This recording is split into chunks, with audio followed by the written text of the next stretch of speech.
Hi, welcome back to my channel. നമുക്ക് ഇന്ന് ഒരു വെജിറ്റബിൾ കട്ട്ലറ്റ് ഉണ്ടാക്കിയാലോ. ഭയങ്കര ക്രിസ്പി ആയിട്ടും അകം നല്ല സോഫ്റ്റ് ആയിട്ടുള്ള ഒരു കട്ട്ലറ്റാണേ. എല്ലാവരും ട്രൈ ചെയ്ത് നോക്കണേ. അപ്പോൾ അതിന് വേണ്ടി ഞാൻ ആദ്യം ഒരു വലിയ പൊട്ടറ്റോ കട്ട് ചെയ്തെടുത്തിട്ടുണ്ട്. ഞാൻ തോടോടുകൂടി കഴുകിയ പൊട്ടറ്റോ ആണ് കട്ട് ചെയ്യുന്നത് കേട്ടോ. അതിന് ഒരു കുക്കറിനകത്തോട്ട് ഇട്ടതിന് ശേഷം കുറച്ച് ഉപ്പും കൂടെ, ആവശ്യത്തിന് ഉപ്പും ഇട്ട് കുറച്ച് വെള്ളം ഒഴിച്ച് ഒരു 2-3 വിസിൽ വരെ, 3-4 വിസിൽ വരെ ഒന്ന് വേവിച്ചെടുക്കണം കേട്ടോ. നമുക്കിത് സ്മാഷ് ചെയ്ത് നന്നായിട്ട് ഉടച്ചെടുക്കേണ്ടതാണ്, അതുകൊണ്ട് നന്നായിട്ട് വേവണേ. ഞാനിപ്പോൾ വേവിച്ചെടുത്തിട്ടുണ്ട്. 4 വിസിലോളം കേട്ടിട്ടുണ്ടേ. ഇപ്പോൾ പൊട്ടറ്റോ നന്നായിട്ട് വെന്തിട്ടുണ്ടേ. അതൊന്ന് തണുക്കാനായിട്ട് മാറ്റി വയ്ക്കാം. അത് കഴിഞ്ഞിട്ട് നമുക്കൊരു കടായി അടുപ്പത്ത് വെച്ചതിന് ശേഷം, ഒരു പാൻ അടുപ്പത്ത് വെച്ചതിന് ശേഷം അതിൻ്റെ അകത്ത് കുറച്ച് ഓയിൽ ഒഴിച്ചു കൊടുക്കാം. ഞാനിവിടെ കോക്കനട്ട് ഓയിലാണ് യൂസ് ചെയ്യുന്നത്. നിങ്ങൾക്ക് ഏത് എണ്ണ വേണമെങ്കിലും യൂസ് ചെയ്യാം കേട്ടോ. അതിലോട്ട് കുറച്ച് കറിവേപ്പില ഇട്ട് കൊടുക്കുക.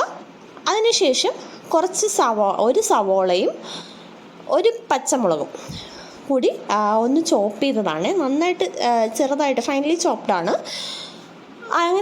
അങ്ങനെ ഇഷ്ടമില്ലാത്തവർക്ക് അല്ലാതെ എടുക്കാം കേട്ടോ. അതും കൂടി ചോപ്പ് ചെയ്ത് ഇട്ട് കൊടുത്തതിന് ശേഷം നന്നായിട്ടൊന്ന് വഴറ്റി കൊടുക്കുക. ഒന്ന് വരട്ടിയെടുക്കണേ.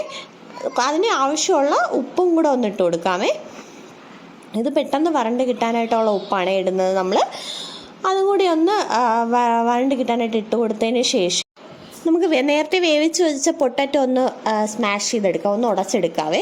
ഞാൻ അതിൻ്റെ തൊലിയൊക്കെ കളഞ്ഞെടുത്തിട്ടുണ്ട്. അതൊന്ന് നന്നായിട്ടൊന്ന് തവി കൊണ്ട് ഒന്ന് ഉടച്ചു കൊടുക്കാം. ഇങ്ങനെ ഉരുണ്ട തവിയാവുമ്പോൾ പെട്ടെന്ന് ഉടഞ്ഞു കിട്ടും കേട്ടോ. ഞാൻ നന്നായിട്ട് ഉടച്ചെടുത്തിട്ടുണ്ട്. കട്ടകൾ നിങ്ങൾക്ക് ഇഷ്ടമാണെങ്കിൽ കട്ടകളും കൂടെ ഉള്ള രീതിക്ക് ഉടച്ചെടുക്കാവേ. അതിനുശേഷം ഞാൻ കുറച്ച് ജിഞ്ചർ ഗാർലിക് പേസ്റ്റ് ആഡ് ചെയ്യുന്നുണ്ട് ഈ ഉള്ളി വരട്ടാനിട്ടതിൽ. അതും കൂടി അതിൻ്റെ ഒരു പച്ചമണം മാറിക്കഴിയുമ്പോഴത്തേക്ക് നമുക്ക് പൊടികൾ ആഡ് ചെയ്യാം.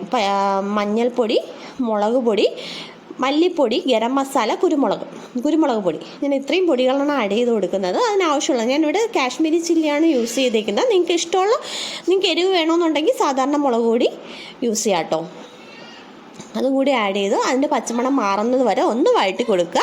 അതിന് ശേഷം നമുക്ക് ഈ സ്മാഷ് ചെയ്ത് വെച്ചിരിക്കുന്ന പൊട്ടറ്റോ ഉണ്ടല്ലോ, അതൊന്ന് ഇട്ട് കൊടുക്കാവേ. അതൊന്ന് ഇട്ട് നന്നായിട്ടൊന്ന് അതിനോട് യോജിപ്പിച്ചെടുക്കുക. അതായത് ഈ ഉള്ളിയും ഈ പൊട്ടറ്റോയും കൂടി കണ്ടോ നന്നായിട്ട് ഞാൻ ഇളക്കി യോജിപ്പിച്ചിട്ടുണ്ട്. ഇനി നമുക്ക് ഫ്ലെയിം ഓഫ് ചെയ്ത് കൊടുക്കാവേ. അത് തണുക്കാനായിട്ട് മാറ്റി വയ്ക്കാം. നമുക്ക് അതിന് വേണ്ടിയിട്ട് ഇത് ഒന്ന് ഉരുളകളാക്കി എടുക്കണമല്ലോ. അതിന് വേണ്ടിയിട്ട് നമുക്ക് തണുക്കാനായിട്ട് ഒരു പ്ലേറ്റിലോട്ട് മാറ്റി വയ്ക്കാം. ആ സമയം കൊണ്ട് നമുക്ക് ബ്രെഡ് ക്രംസ് ഉണ്ടാക്കാം. ഞാനിവിടെ ഓൾറെഡി ബ്രെഡ് ക്രംസ് ഉണ്ടാക്കി എടുത്തിട്ടുണ്ട്. നമുക്ക് 3-4 ബ്രെഡ് മിക്സിയിലിട്ടൊന്ന് ക്രഷ് ചെയ്തെടുത്താൽ മതിയേ. അതിനുശേഷം നമുക്ക് 2 മുട്ട പൊട്ടിച്ച് ഒഴിച്ച് കൊടുക്കാം. മുട്ട ഇല്ലെങ്കിൽ നിങ്ങൾക്ക് കോൺഫ്ലോർ വെറുതെ വെള്ളത്തിൽ കലക്കി എടുത്താലും മതി കേട്ടോ, മുട്ട ഇഷ്ടമില്ലാത്തവർക്ക്. അതിലോട്ട് കുറച്ച് ഉപ്പും കൂടി ഇട്ട് കുറച്ച് കുരുമുളക് പൊടിയും കൂടെ ഞാൻ ഇട്ട് കൊടുക്കുന്നുണ്ട്. അതും കൂടി ഇട്ട് ഒന്ന് നന്നായിട്ടൊന്ന് ഇളക്കി കൊടുക്കുക. നന്നായിട്ടൊന്ന് ഇളക്കി യോജിപ്പിക്കുക. ഇതാ കണ്ടോ, യോജിപ്പിച്ച് വെച്ചിട്ടുണ്ട്.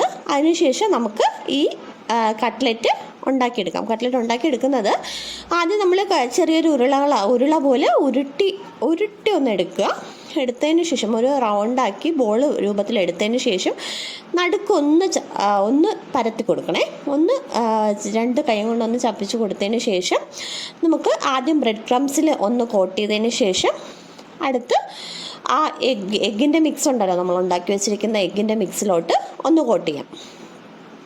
ഒന്ന് കോട്ട് ചെയ്ത് ഇതാ കണ്ടോ, നമ്മൾ ഈ കയ്യിൽ ഈ നനവ് പറ്റിക്കഴിഞ്ഞാൽ പിന്നെ ബ്രെഡ് ക്രംസ് കട്ടയായിപ്പോവും. അതുകൊണ്ടാണ് ഞാൻ ഈ സ്പൂൺ യൂസ് ചെയ്യുന്നത്.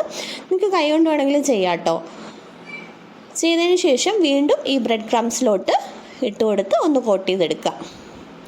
കണ്ടോ, ഇങ്ങനെ നന്നായിട്ട് അതായത് നമുക്ക് എത്ര ഉരുളകൾ കിട്ടുമോ അത്രയും ഉരുളകൾ എല്ലാം നന്നായിട്ട് ഒന്ന് കോട്ട് ചെയ്തെടുക്കണേ.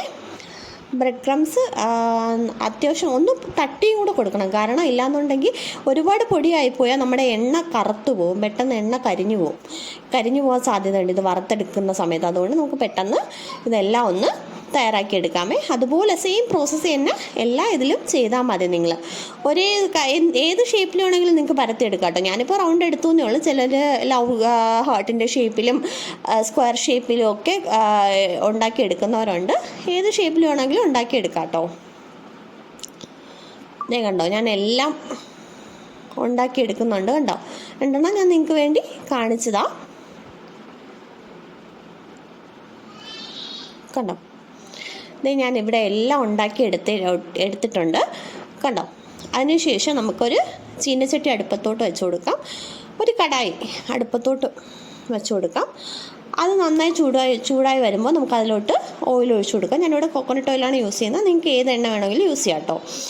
ആ എണ്ണ ഒന്ന് ചൂടായി വരുമ്പോഴേക്കും നമുക്ക് കട്ട്ലറ്റ് ഓരോന്നായിട്ട് ഇട്ട് കൊടുക്കാം. നമ്മളിവിടെ റെഡിയാക്കി വെച്ചിരിക്കുന്ന കട്ട്ലറ്റ് ഓരോന്നായിട്ട് ഇട്ട് കൊടുക്കാം. ലോ ടു മീഡിയം ഫ്ലെയിമിൽ വെച്ച്, ഹൈ ഫ്ലെയിമിൽ വെക്കരുത്, കാരണം നമ്മുടെ കട്ട്ലറ്റിൻ്റെ പുറം ഭാഗം പെട്ടെന്ന് കരിഞ്ഞു. നമ്മൾ ഉള്ളിലെല്ലാം വെന്തതാണ്, എന്നാലും ജസ്റ്റ് ഒന്ന് മൂപ്പിച്ചെടുത്താൽ മതി. എന്നാലും നമ്മളൊന്ന് ലോ ടു മീഡിയം ഫ്ലെയിമിൽ വെച്ചൊന്ന് മൂപ്പിച്ചെടുത്താൽ മതിയേ.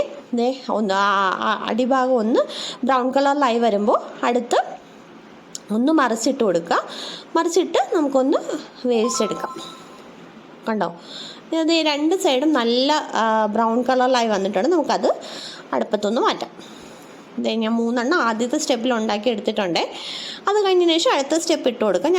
എനിക്ക് തോന്നുന്നു, എനിക്ക് നേരെ ഓർമ്മയില്ല, എനിക്ക് തോന്നുന്നു ഒരു 11 കട്ട്ലറ്റോളം എനിക്ക് കിട്ടിയിട്ടുണ്ട് കേട്ടോ. 11 12 കട്ട്ലറ്റ് എനിക്ക് കിട്ടിയിട്ടുണ്ട് ഇതിൽ. ഇതാ കണ്ടോ, എല്ലാം ഞാൻ എങ്ങനെ വറുത്ത് കോരി എടുത്തിട്ടുണ്ട്. കണ്ടോ, എല്ലാം വറുത്ത് കോരി എടുത്തിട്ടുണ്ട്. നിങ്ങൾക്ക് ആവശ്യമുണ്ടെങ്കിൽ ഇത്രയും വറുത്തെടുത്താൽ മതി. ഇല്ലാന്നുണ്ടെങ്കിൽ നമുക്കിത് കോട്ട് ചെയ്തതിന് ശേഷം ഫ്രീസറിൽ സൂക്ഷിക്കാവുന്നതാണ്. ആവശ്യത്തിന് ഉണ്ടാക്കിയെടുക്കാവുന്നതാണ്. ടൊമാറ്റോ സോസും കൂടി കൂട്ടി കഴിക്കാൻ നല്ല ടേസ്റ്റാണ്. അപ്പോൾ എല്ലാവരും ഒന്ന് ട്രൈ ചെയ്ത് നോക്കണം. ഇഷ്ടമായാൽ ലൈക്ക് ചെയ്യുക, ഷെയർ ചെയ്യുക, ചാനലും കൂടി ഒന്ന് സബ്സ്ക്രൈബ് ചെയ്തേക്കണേ. താങ്ക്